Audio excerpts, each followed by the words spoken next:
Meslek kanunu mevcut haklarımızı koruyacak, kariyer basamaklarında hizmet süresini önceleyecek şekilde yeniden düzenlenmelidir. Eğitimin verimliliği ve niteliği, eğitim çalışanlarının hak ettiği değeri görmesi, özlük hakları boyutuyla da emeklerinin karşılığının verilmesiyle mümkündür. Meslek kanununun beklentileri yeterince karşılamaması üzerine talep ve önerilerimizi yetkililerle ve kamuoyuyla paylaşmak için bugün burada toplanmış bulunmaktayız.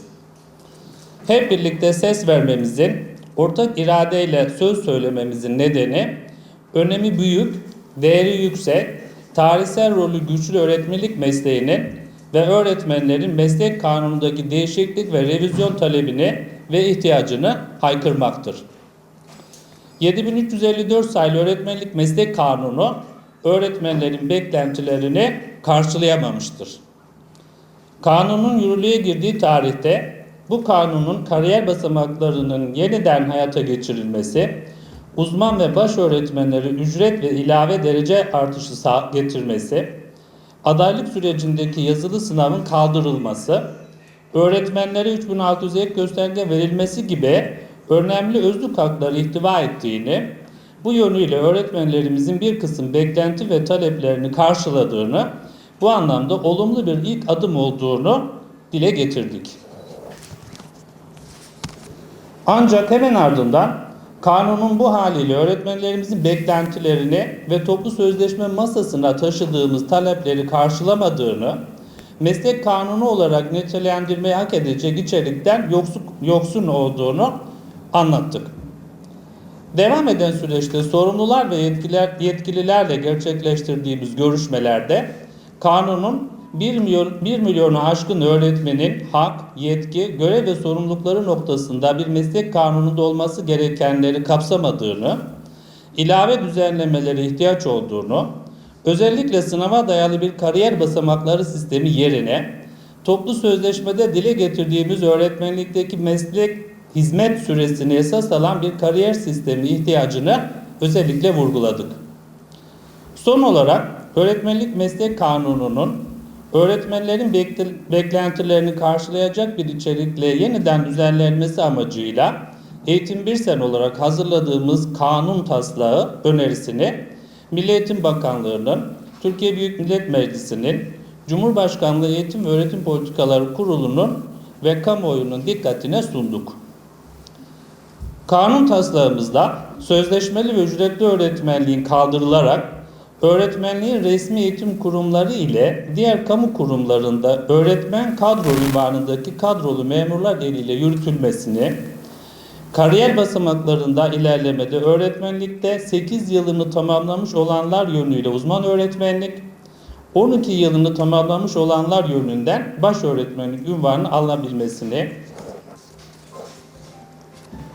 eğitim kurumu yöneticiliğinin özlük hakları, atama ve terfi yönünden yeniden düzenlenerek iyileştirilmesini, öğretmenlerin ek ödeme, eğitim öğretim tazminatı, hazırlık ödeneği ve ek ders ücretlerinde artış yapılması, zorunlu hizmet bölgelerinde çalışanlara ilave tazminat ödenmesi, öğretmenlerin görev, hak, yetki ve sorumlulukları mesleki özellik ve akademik özgürlük ekseninde kurgulanarak ayrıntılı bir şekilde düzenlenmesi, şiddete karşı caydırıcı hükümler getirilmesi gibi somut ve açık öneriler yer almaktadır.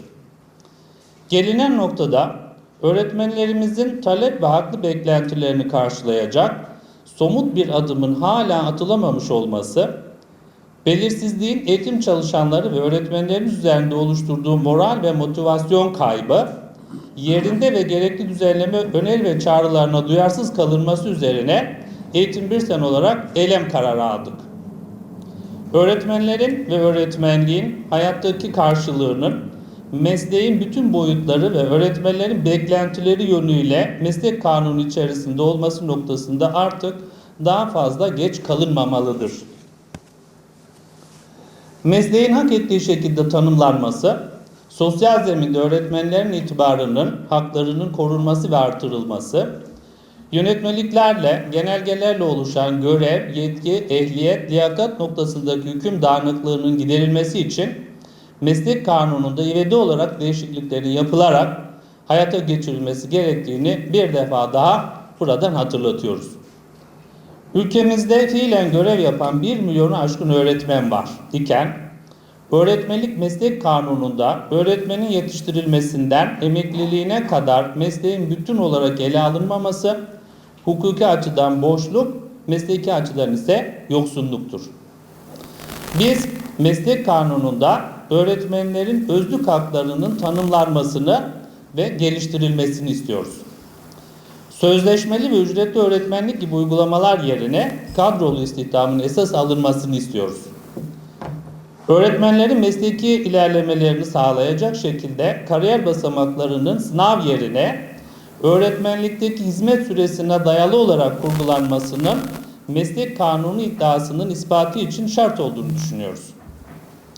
İstihdamda güçlü çekilen bölgeler başta olmak üzere zorunlu hizmet gibi dayatmalara son verecek, öğretmeni motive ve teşvik etmeye, imkanlar, fırsatlar ve artırımlı haklarla ödüllendirmeye dair hükümlerin mesleği özendirmeye, mesleği yürütenleri güçlendirmeye ilişkin ön şart olduğunu biliyoruz.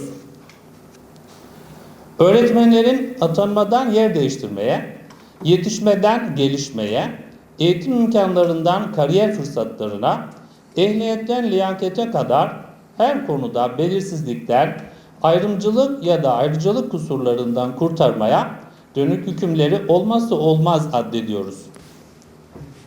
Eğitim ve öğretim süreçlerindeki vazgeçilmez unsurlardan biri olan eğitim kurumu yöneticiliği ve eğitim liderliğinin meslek kanunu kapsamında düzenlenmesini, yöneticilik ve liderlik süreçlerine katılım, bu pozisyonlardaki mali, sosyal ve özlük hakların da mutlaka kanuni bir dayanak ve güvenceyle tanımlanmasını istiyoruz. Biz Eğitim Birsen olarak hedefler ve gerçekler bağlamında her şeyi içinde barındıran bir kanun içeriğinin oluşmasının mümkün, öğretmenin itibarını hem yükseltmeye hem de korumaya garantör vasfı taşıyan hükümlerin elzem olduğuna inanıyoruz. Öğretmenin hak ve yetkilerini genişleten, ona destek olan bir içerikle öğretmenlik meslek kanunu konusundaki beklenti karşılanmalıdır. Eğitim Birsen'in bu hususlar temelinde katkı ve destek sunacağını bu vesileyle bir kez daha temin ve teyit ediyor, siyasi iradeyi, Türkiye Büyük Millet Meclisi'ni ve Milli Eğitim Bakanlığı'nı meslek kanununda beklentileri karşılayan değişikliklerin ve dönüşümün bir an evvel hayata geçirilmesi konusunda adım atmaya çağırıyoruz.